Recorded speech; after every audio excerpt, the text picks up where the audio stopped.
Hello everyone, welcome to my channel. Mini క్వాలిఫైర్లో అదరగొట్టిన Telugu Titans. అవును, అక్టోబర్ 26 రోజు జరిగిన mini qualifier Bengaluru versus Telugu Titans మధ్య జరిగింది. ఈ మ్యాచ్లో తెలుగు టైటన్స్ అయితే ఘన విజయం సాధించి చరిత్ర సృష్టించారు. సీజన్ 2 అండ్ సీజన్ 3లో ప్లే ఆఫ్స్కి క్వాలిఫై అయింది తెలుగు టైటన్స్. బట్ ఆ మ్యాచెస్లో ఓడిపోయింది. But for the first time Telugu Titans mini క్వాలిఫైయర్లో గెలిచి చరిత్ర అయితే సృష్టించారు. Bengaluru Bulls versus Telugu Titans మధ్య జరిగిన మ్యాచ్లో బెంగళూరు బుల్స్పై రివెంజ్ అయితే మన తెలుగు టైటన్స్ తీసుకున్నారు. ఈ మ్యాచ్లో విజయ్ మాలిక్ అండ్ భరత్ కూడా సూపర్ 10 చేసి తెలుగు టైటన్స్ గెలిచేలా చేశారు.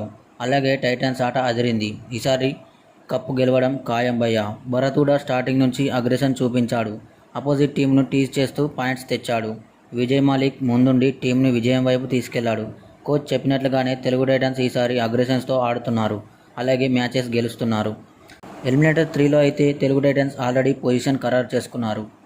ఇకపోతే మరి 7 విన్స్తో దూసుకొస్తున్న పాట్నా ఎలిమినేటర్ 2లో గెలుస్తుందా లేదా బెంగళూరు బుల్స్ గెలుస్తుందా చూడాలి. ఎవరు గెలిచినా ఎలిమినేటర్ 3లో తెలుగు టైటన్స్ అయితే ఆడుతారు. ఇక తెలుగు టైటన్స్ కప్ గెలవాలి అంటే ఇంకా 3 మ్యాచెస్ అయితే గెలవాలి.